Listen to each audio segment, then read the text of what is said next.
السلام علیکم ورحمۃ اللہ وبرکاتہ۔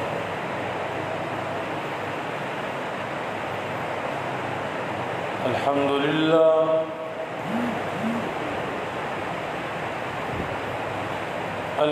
للہ نحمده ونستعینه ونستغفره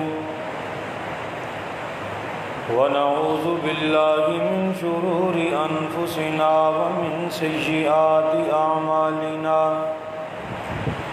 من يهده الله فلا مضل له ومن يضلل فلا هادي له، أشهد أن لا إله إلا الله وحده لا شريك له، أشهد أن محمدا عبده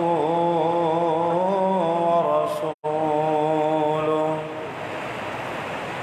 أما بعد فإن خير الحديث كتاب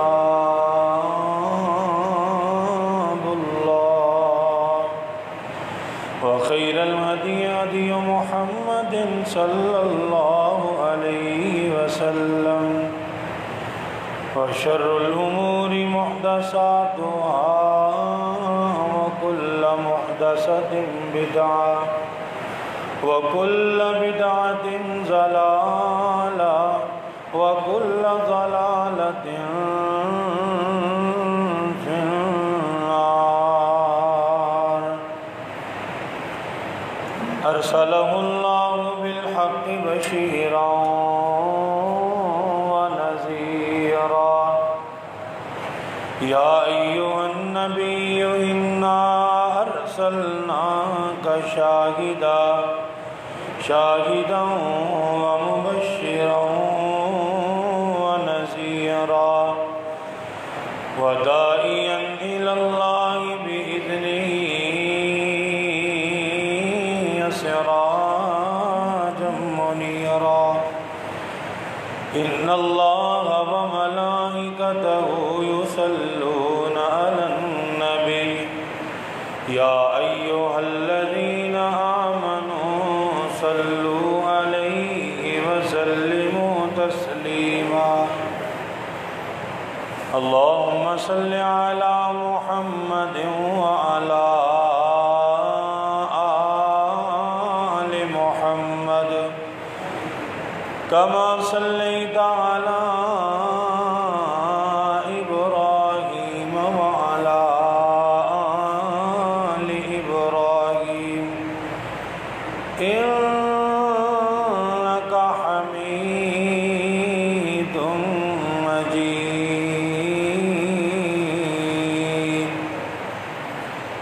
أعوذ بالله السميع العليم من الشيطان الرجيم، بسم الله الرحمن الرحيم،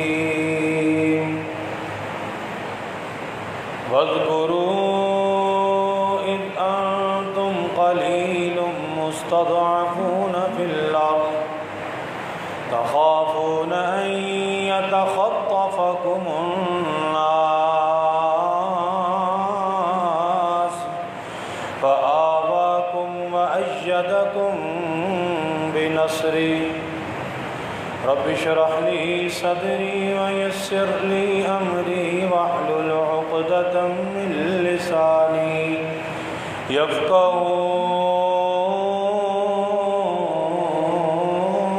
قولي، سبحان ربك رب العزة عما يصفون، وسلام على المرسلين، والحمد لله رب العالمين۔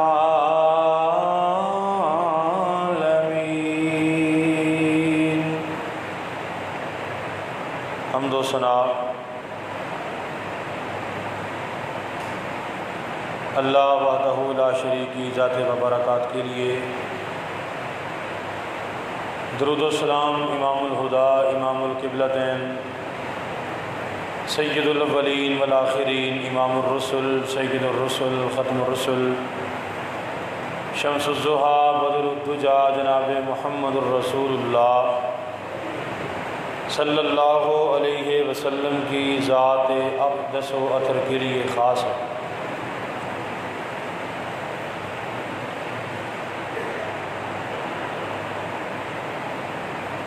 رات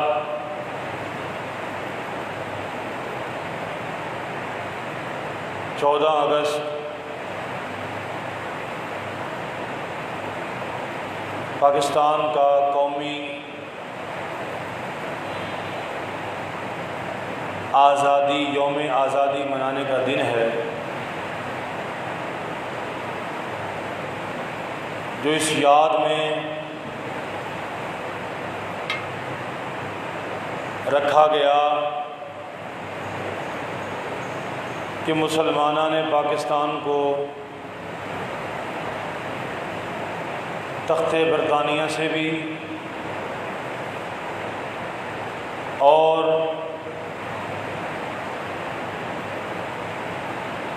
ظالم ہندو سماج اور ان کے نظریات سے آزادی ملی، اور ہم نے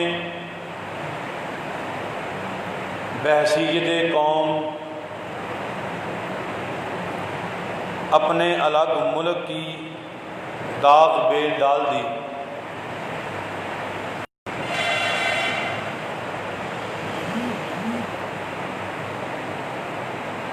آزادی کا دن تو 14 اگست ہے، لیکن تحریک آزادی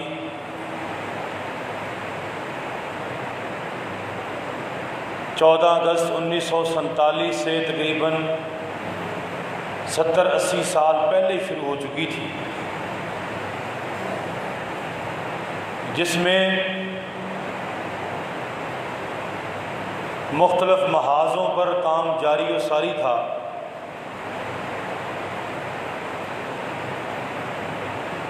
دور ہندوستان میں جس شخص نے بھی جس دور میں بھی کلمہ توحید بلند کیا اور اس کی پاداش میں کالا پانی اور جیلوں کی سلاخوں کے پیچھے پھینکا گیا، جسے پھانسی دے دی گئی، مار دیا گیا، گویا وہ شخص تحریک پاکستان کا مجاہد ہے۔ جس شخص نے کلمہ توحید کا پرچار کرتے ہوئے ہندوستان میں اپنے آپ کو قربان کیا، گویا تحریکی آزادی پاکستان کا وہ ایک مجاہد تھا۔ شاہ اسماعیل شہید اور ان کے رفقا، ان کے بڑے شاہ عبدالعزیز، شاہ عبداللہ، حتیٰ کہ شاہ ولی اللہ رحمۃ اللہ علیہم، یہ سارے اس تحریک کی بنیاد ہیں۔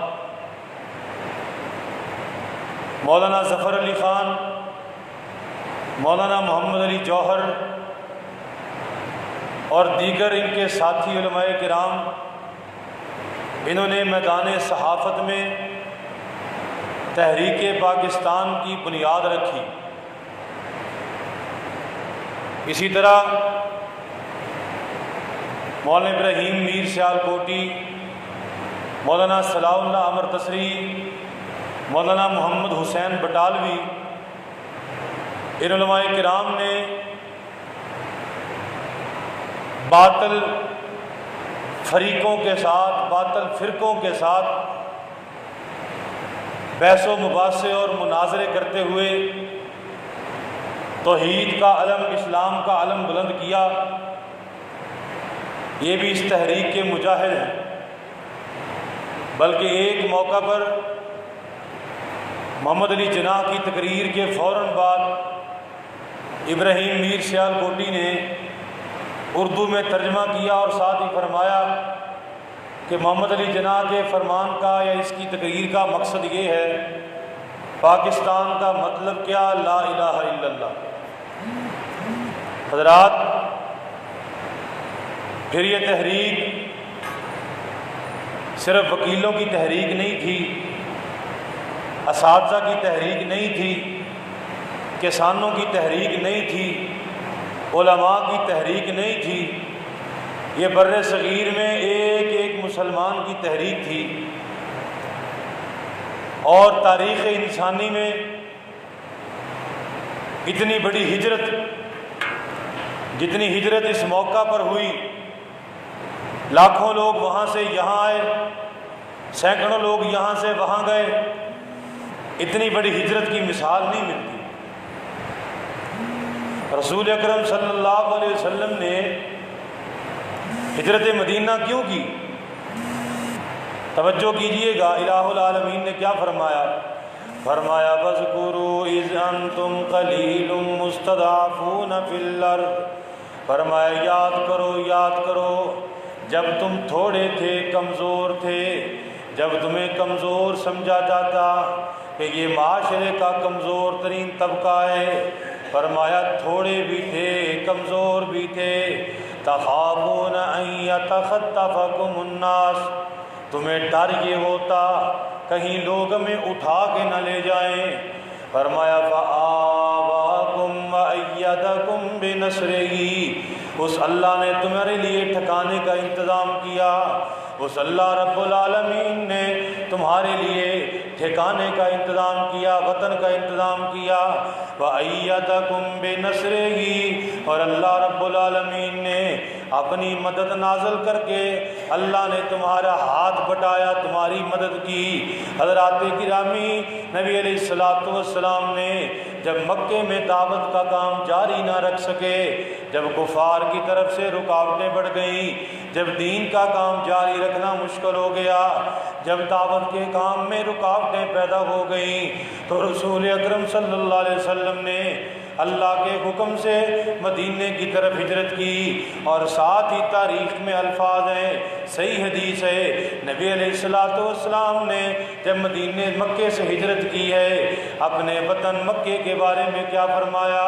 فرمایا بیت اللہ کی قسم، یہ میرے رشتہ دار مجھے یہاں سے نکلنے پہ مجبور کر رہے ہیں، میں کبھی بھی اس جگہ سے نہ نکلتا، یہ تو میری جائے پیدائش ہے، میں کبھی بھی یہاں سے نہ نکلتا، یہ تو میرا وطن ہے، یہ تو میری محبت ہے، یہ بیت اللہ والا شہر ہے، لیکن فرمایا کہ مجبوری یہ ہے، مجھے یہاں سے نکالا جا رہا ہے۔ حضرات گرامی، وطن کی محبت، اپنی سرزمین سے محبت، فرمایا مجھے یہاں سے نکالا جا رہا ہے۔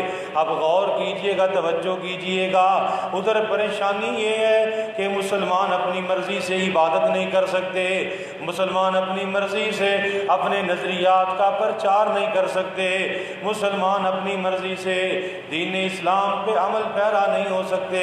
حضرات گرامی توجہ کیجئے گا، ادھر جب مسلمانوں کے لیے ہندوستان میں اپنی عبادات کو جاری رکھنا مشکل ہو گیا، انہیں حقوق ملنا بند ہو گئے، ان کے لیے راستے مشکل بنا دیے گئے، ان کے لیے جناب ایک جلسے تک کرنے کی اجازت نہیں دی گئی، ان کے لیے پریشانیاں، سیاسی سماجی پریشانیاں، طبقاتی پریشانیاں پیدا کر دی گئیں۔ ادھر نبی علیہ السلام نے اس بنیاد پہ دارالاسلام مدینے کی طرف ہجرت کی ہے، وہاں جائیں گے ریاست بنائیں گے، وہاں جائیں گے کہ اللہ کے دین کو قائم کریں گے، وہاں جائیں گے اللہ رب العالمین کے دین کی تابعداری کھل کے کریں گے۔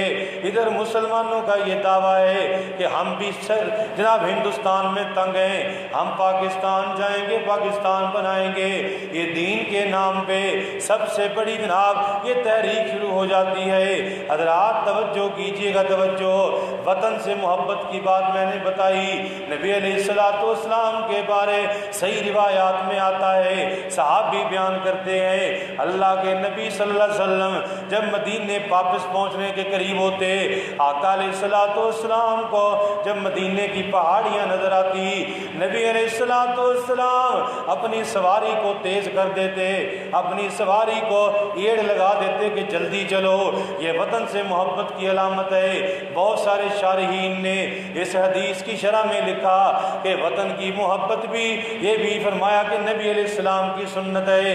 وطن سے پیار کرنا یہ بھی نبی علیہ السلام کی سنت ہے۔ خود نبی علیہ السلام اپنے مکے شہر سے محبت فرمائی، مدینے شہر سے محبت فرمائی، جہاں نبی علیہ السلام نے زندگی گزاری، آقا علیہ السلام نے ان دونوں شہروں سے محبت فرمائی۔ حضرات توجہ کیجیے گا، توجہ، یہ تحریک پاکستان کسی ایک کی میراث نہیں ہے۔ کوئی یہ دعویٰ نہیں کر سکتا کہ جناب اساتذہ نے بڑی محنت کی ہے، کوئی یہ دعویٰ نہیں کر سکتا کہ وکیلوں نے بڑی محنت کی ہے۔ بڑے بڑے مقامات، بڑے بڑے موقع ایسے بھی تھے جس میں علماء کرام کی تحریکوں نے کام کیا، تحریک خلافت شروع ہو گئی۔ حضرات گرامی، تحریک خلافت سے پھر تحریک ترک موالات شروع ہو گئی۔ یہ علماء کرام کی شروع کردہ تحریکیں ہیں جس میں سارے علماء کرام نے متحد ہو کر کے تحریک خلافت کا اعلان کیا اور ساتھ ہی تحریک ترک موالات کا اعلان کر دیا۔ یہ ساری بنیادیں ہیں علماء کرام نے اس ملک کے لیے اپنی محنتیں، اپنی کوششیں، کاوشیں صرف کی ہیں۔ حضرات توجہ کیجیے گا، توجہ، اللہ رب العالمین نے قرآن میں کیا فرمایا؟ الذین ان مکناہم فی الارض امروا بالمعروف ونہوا عن المنکر۔ فرمایا اگر ہم ان کو جگہ دے دیں، اگر ہم ان کو فتح دے دیں، فرمایا یہ نماز قائم کریں گے، یہ زکوٰۃ ادا کریں گے، یہ نیکی کا حکم دیں گے، یہ برائی سے روکیں گے۔ کیا مقصد ہے؟ فرمایا جب وطن مل جائے تو اقامت دین کی جاتی ہے، دین قائم کیا جاتا ہے، دین سے منہ نہیں موڑا جاتا۔ جب وطن مل جاتا ہے تو فرمایا لوگوں نماز اور زکوٰۃ کا نظام نافذ کیا جاتا ہے۔ جب وطن مل جاتا ہے پھر لوگوں نیکی اور برائی کا، امر بالمعروف نہی عن المنکر کا ادارہ قائم کیا جاتا ہے۔ فرمایا لوگوں یہ دیکھو ذرا، توجہ کرو، اللہ رب العالمین نے سب سے پہلے تورات و انجیل کا ذکر فرمایا۔ فرمایا وَلَوْ أَنَّهُمْ أَقَامُوا التَّوْرَاةَ وَالْإِنْجِيلَ، اگر یہ لوگ تورات و انجیل کو قائم کر دیتے تو فرمایا کامیاب ہو جاتے، تو فرمایا آخرت میں ان کے لیے آسانیاں پیدا ہو جاتی۔ ان یہود و نصارہ نے تورات و انجیل کو قائم نہ کیا، انہوں نے اپنے دور میں ان کو فتح بھی ملی، ان کو ملک بھی ملے، انہوں نے تورات و انجیل قائم نہ کیا۔ آئیے ذرا اللہ رب العالمین کے قرآن کا ایک اور مقام، اللہ تبارک و تعالی اپنے ایک نبی سے مخاطب ہیں۔ فرمایا یا داؤد انا جعلناک خلیفۃ فی الارض، فرمایا اے داؤد ہم نے آپ کو اس زمین میں خلیفہ بنایا ہے۔ اللہ جی ڈیوٹی کیا ہے؟ فرمایا فاحکم بین الناس بالحق، فرمایا اے داؤد لوگوں کے درمیان جو بھی فیصلہ کرنا حق کے ساتھ کرنا، عدل و انصاف قائم کرنا۔ تمہیں خلافت ملی ہے، عدل و انصاف قائم کرنا۔ وہ لوگوں تمہیں حکومت ملی ہے، تمہارا نظام عدل کیسا ہے؟ تمہیں حکومت ملی ہے، تمہارا نظام صلاحت کیسا ہے؟ تمہیں حکومت ملی ہے، تمہارا نظام تجارت کیسا ہے؟ آزادی مل گئی کفار سے، آزادی مل گئی یہود و نصارہ سے، آزادی مل گئی تاج برطانیہ سے، لیکن میرے بھائی کیا ہمیں شرک سے آزادی ملی؟ کیا ہمیں نفرت سے آزادی ملی؟ کیا ہمیں جناب یہ بغض و عداوت سے آزادی ملی؟ کیا ہمیں سیکولرزم سے آزادی ملی؟ کیا ہمیں شرک سے آزادی ملی؟ یہ سوال پوچھنے والے ہیں۔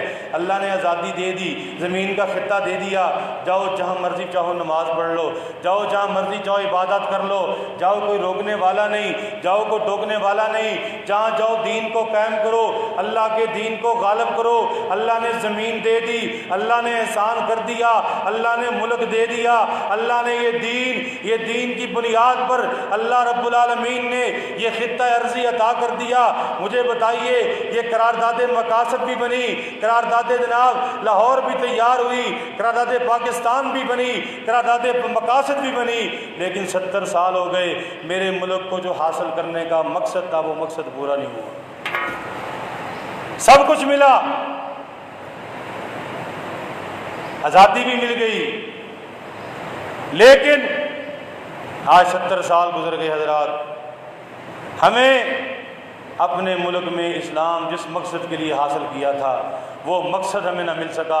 محمد علی جناح کے مطابق ہم نے جو اسلام کو ایک عملی سٹیٹ تجربہ گاہ بنانا تھا اسلام کا، وہ نہ بنایا۔ ہم نے جو ریاست بنانی تھی وہ نہ بنائی۔ کیا ہم نے جس مقصد کے لیے یہ ملک حاصل کیا، آزادیاں حاصل کی، یہ لڑے، علماء نے قربانیاں دیں، لوگوں نے قربانیاں دیں، بیویوں نے، بچوں نے سر کٹائے، جوان شہید ہوئے، بڑی بڑی جناب 70,000 عورتیں مسلمانوں کی قتل کر دی گئیں یا ان پہ قبضہ کر لیا گیا، یہ سارا کچھ ہوا حضرات اس لیے کہ یہاں شرک کے اڈے قائم کر دیے جائیں، اس لیے کہ یہاں جناب جج اور جرنیل مل کر کے ملک کو یرغمال بنا لیں؟ کیا اس لیے کہ ملک میں عدل و انصاف کو دور دور تک جناب کوئی تعلق نہ ہو، نا انصافی کا دورہ ہو؟ کیا یہ ملک اس لیے لیا گیا کہ سانحہ ساہیوال کے قتل ہونے والے معصوم بچوں کے والدین جن کی ویڈیو موجود ہے ان کو سر عام جو ہے پھانسی دینے کی بجائے ان کو ثبوت نہ ہونے کی وجہ سے ان کو آزاد کر دیا جائے؟ کیا یہ ملک بنا اس لیے کہ جس میں آسیہ ملعونہ کو 10 سال قبل پھانسی کی سزا ہونے کے باوجود 10 سال کے بعد اس پہ پھانسی نہ دی جا سکے، بلکہ یہ ملک اسے چھوڑ دے اور باعزت طور پہ یہاں سے نکال دے؟ کیا یہ ملک اس لیے بنا کہ ان دہشت گردوں، ان ظالموں کو جنہوں نے محمد رسول اللہ کی توہین کی، اسلام کی توہین کی، ان کے لیے پناہ گاہ بنا دیا جائے؟ کیا یہ اس لیے بنا یہ ملک کہ یہاں جو ہے اسلام دشمنوں کو جگہ دے دی جائے، ان کو اسلام آباد میں کئی ہزار جو ہے کنال جگہ ان کو وقف کر دی جائے؟ یہ ملک بنا اس لیے کہ نظام عدل کو تہس نہس کر دیا جائے؟ یہ کس بات کی آزادی ہے؟ پھر وہی گورنر، وہی جو ہے تاج برطانیہ کی غلامی بہتر تھی کہ ہم جو ہے اپنے جو ہے نظام کو نافذ نہ کر سکے، اپنے مقصد کے حصول کے مقصد کو ہم پا نہ سکے، جس مقصد کے لیے قربانیاں دیں وہ ہم لاگو نہ کر سکے، وہ ہم جو ہے پورا نہ کر سکے۔ اللہ فرماتے ہیں اللہ اگر موقع دے دے تو نماز کا نظام قائم کرو، زکوٰۃ کا نظام قائم کرو۔ اور مجھے بتاؤ 70 سال میں کیا ہمیں موقع نہیں ملا؟ ہم ملک میں نظام جو ہے، اور بدقسمتی یہ ہے کہ ملک میں تو نظام صلاۃ بعد میں قائم کریں گے، پہلے اپنے گھروں میں ہم نظام نماز جو ہے وہ قائم نہیں کر سکے۔ اپنے گھروں میں ہمارا جوان بچہ ہماری بات نہیں مانتا، جوان بیٹی ساری رات جو ہے موبائل لے کر کے جاگتی ہے اور جو ہے وہ ہماری بات تسلیم نہیں کرتی۔ اسی طرح جو ہے ہمارے بزرگ جو ہیں انہوں نے دین کو چھوڑا، انہوں نے نماز کو چھوڑا، یہ ساری باتیں 70 سال تک ہم جو ہے خود اپنے آپ پہ اسلام نافذ نہیں کر سکے، تو حضرات یہ ملک میں کیسے ہوگا؟ فَإِسْتَأْذَنَ رَبُّكُمْ لَئِن شَكَرْتُمْ لَأَزِيدَنَّكُمْ، یہ ملک کا مل جانا، فتح حاصل ہو جانا، یہ کتنی بڑی نیکی ہے۔ رسول اکرم صلی اللہ علیہ وسلم جب مدینے آئے نا، پتہ چلا بھی یہودی جو ہے وہ 10 محرم کا روزہ رکھتے ہیں، 10 محرم کا روزہ رکھتے ہیں۔ صحابہ نے پوچھا یا رسول اللہ یہ کون سا روزہ ہے؟ فرمایا یہ وہ دن ہے جس دن اللہ نے موسیٰ علیہ السلام کو اور ان کی قوم کو فرعون سے نجات دی تھی۔ اس دن کی وجہ سے موسیٰ علیہ السلام یہ روزہ رکھتے ہیں شکرانے کے طور پر، اور فرمایا کہ میں بھی حقدار ہوں، تو نبی علیہ السلام نے 2 روزے رکھنا شروع کر دیے۔ اسی طرح جو ہے سیدہ ام ہانی بنت ابو طالب فرماتی ہیں میں نبی علیہ السلام کے گھر تشریف لے گئی، مکہ فتح ہو چکا تھا، نبی علیہ السلام غسل فرما رہے تھے، نبی علیہ السلام کی بیٹی سیدہ فاطمہ پردہ کیے کھڑی تھی، آقا علیہ السلام نے پوچھا کون ہے؟ بتایا گیا ام ہانی ہے۔ نبی علیہ السلام نے غسل فرمایا، غسل فرمانے کے بعد آقا علیہ السلام نے 8 رکعت نفل ادا کیے، نماز چاشت 8 رکعت ادا کیے۔ اللہ کے نبی صلی اللہ علیہ وسلم کا پہلے عمل کیا تھا؟ نبی علیہ السلام 2 رکعت پڑھا کرتے تھے نماز چاشت، لیکن نبی علیہ السلام نے اس دن 8 رکعت ادا کی شکرانے کے طور پر۔ کہ اللہ نے ہمیں ملک دیا ہے، اللہ نے ہمیں بیت اللہ دے دیا ہے، اللہ نے مکہ دے دیا ہے۔ حضرات گرامی، لئن شکرتم، شکر کرتے رہو گے اللہ اور دے گا، اور شکر نہیں کرو گے تو بنگلہ دیش کی طرح اسٹیٹیں بن جائیں گی۔ جس طرح بنگلہ دیش الگ ہو گیا، کوئی اور تحریک اٹھے گی، کوئی کہے گا سندھو دیش بنایا جائے، کوئی کہے گا بلوچستان بنایا جائے، کوئی کہے گا سراکستان بنایا جائے، کوئی کہے گا پنجابستان بنایا جائے۔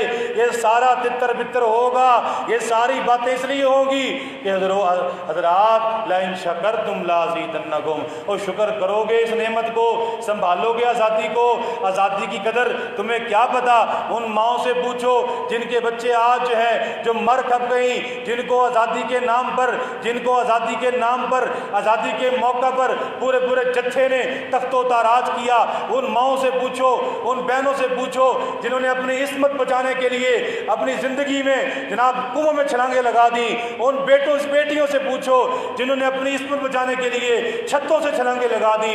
ان ماؤں سے پوچھو جن کی بچوں کے سامنے چھاتیاں کاٹ دی گئیں اور جن کے بچوں کو نیزوں سے دو ٹکڑے کر دیا گیا۔ حضرات گرامی، ان کو دیکھو، ان کو سوچو، وہ بھی مائیں تھیں، وہ بھی مسلمان تھے، ہمارے اسلاف تھے، ہمارے بڑے تھے، وہ تو روتے تھے آزادی مل گئی۔ ہمیں ملی ملائی ہے نا، ہمیں حاصل نہیں کرنا پڑی، ہمیں قدر نہیں ہے۔ ہمیں قدر کیا ہے؟ یوم آزادی ہے، سلنسر پرانا اتار دو، نیا سلنسر لگاؤ، ایک دو جھنڈے لٹکاؤ، اپنی معشوق کو، گرل فرینڈ کو پیچھے بٹھاؤ، فحاشی اور یعنی کا سامان پیدا کرو، روڈ پہ نکلو، بلند آواز میں میوزک، بلند آواز میں گانے چلاؤ۔ یہ نوجوان آزادی منا رہا ہے، یہ بجائے شکر کرنے کے ناشکری کر رہا ہے، یہ بجائے اللہ کے سامنے جھکنے کے بغاوت کر رہا ہے۔ حضرات مجھے بتائیے، ایسی آزادی، ہمیں آزادی ملی ہے، ہم نے مانا زمین مل گئی، صحافت آزاد ہے، کیا ہمارے جج آزاد ہیں؟ کیا ہمارے وکیل آزاد ہیں؟ کیا ہمارے جرنیل آزاد ہیں؟ کیا ہمارے جناب اس معاشرے کے استاد آزاد ہیں؟ کیا ہمارے ڈی سی اور ڈی پی او آزاد ہیں؟ کیا ہمارا نظام آزاد ہے؟ کیا ہمارے ملک میں عملی طور پر مساوات ہے؟ کیا ہمارے معاشرے میں وہ لوگ بھی آزاد ہیں جن کو 1600 روپیہ یا 400 روپیہ، جن کی ضمانت ادا کرنے والا کوئی نہیں تھا، جن کی ضمانت ادا کرنے والا کوئی نہیں تھا، اور 11 سال ان کو جو ہے قید کاٹنی پڑی، ایک ضمانت ادا کرنے والا کوئی نہیں، چند 100 روپے پاس نہیں ہے، اور 11 سال 12 سال تک جو ہے اس نظام انصاف کے لیے جناب، اس نظام انصاف کے لیے نشان عبرت بنے کہ لوگوں یاد رکھو، معاشرے میں شرک ہو معاشرہ چل جاتا ہے، جس ملک میں ظلم آ جائے وہ ملک نہیں چل سکتے۔ یہ آزادی کی نعمت اللہ پاک نے عطا فرمائی ہے، اس کی قدر کرنا سیکھیے، اس کی جناب اس کا خیال کرنا سیکھیے۔ یہ اللہ نے دولت دے دی ہے، اس ملک کو سنبھالیے، جہاں چاہیے مسجد بنائیے، جہاں چاہیے اللہ کی جو ہے بندگی کا مقام بنائیے۔ آپ یقین کریں گے، باہر کے ملک چلے جائیں، آپ جس کام سے آئے ہیں وہی کام کر سکتے ہیں، کوئی دوسرا کام نہیں کر سکتے۔ جہاں جہاں آپ کو الاؤڈ ہے جانا وہیں جا سکتے ہیں، کہیں اور نہیں جا سکتے، اور جتنے دن آپ کو رہنا الاؤڈ ہے اتنے دن ہی رہیں گے، اس کے بعد وہ ایک دن نہیں وہاں ٹکنے دیں گے۔ یہاں ہمارے لیے کیا مسئلہ ہے؟ سوچو ہمارے لیے کیا معاملات ہیں، اور جس کام کے لیے بندہ وہاں گیا وہی کر سکتا ہے، اور کوئی کام نہیں کر سکتا۔ ہم سال میں چاہے 3 کاروبار تبدیل کر لیں، روز کاروبار تبدیل کر لیں، کبھی کچھ کر لیں کبھی کچھ کر لیں، ہمیں آزادی ہے، یہ آزادی ہے حضرات۔ لیکن اس آزادی کے ساتھ ساتھ یہ بھی یاد رکھیں جن مقاصد کے لیے یہ ملک حاصل کیا گیا، توحید کی علمبرداری کے لیے، اور جن مقاصد کے لیے یہ میرا ملک حاصل کیا گیا، وہ مقاصد پورے نہیں ہوئے۔ 70 سال گزر گئے، ان مقاصد پہ کسی نے توجہ نہیں دی کہ پاکستان کا مطلب کیا؟ لا الہ الا اللہ، یہ توحید کی سٹیٹ ہے۔ علماء کرام نے لکھا اب یہ ملک بن گیا ہے، اس کی مثال مسجد جیسی ہے، جس طرح مسجد کی جگہ میں اختلاف ہو سکتا ہے، اس کو یہاں بنایا جائے یا وہاں بنایا جائے، لیکن جب مسجد کہیں بھی بن جائے پھر اس کا عزت و احترام، اس کو سنبھالنا ہر مسلمان کے لیے ضروری ہے۔ یہ تو اختلاف ہو سکتا تھا علماء کا کہ یہاں پاکستان بننا چاہیے یا یہاں نہیں بننا چاہیے، یہ اس کی سرحد ہونی چاہیے یا نہیں ہونی چاہیے، لیکن جب بن چکا ہے حضرات گرامی، اس کی حفاظت، اس کی جو ہے خیال، یہ ہماری ذمہ داری ہے۔ اور یاد رکھیے اس ملک پاکستان کی حفاظت میں ایک اہم بات یہ بھی یاد رکھیں، اپنا ووٹ ان لوگوں کو ڈالیں جو نظریہ پاکستان کا تحفظ کر سکیں، جو نظریہ پاکستان کا جو ہے اس کی آبیاری کر سکیں، جو نظریہ پاکستان کو چلا سکیں، نظریہ پاکستان پہ عمل کر سکیں، جو تحریک پاکستان میں دی گئی قربانیاں جنہیں ان کا احساس ہو اور جن کے خود بچے جن کے خود بڑے جو ہے اس سارے معاملے میں ملوث ہوں ان کو سلیکٹ کیجئے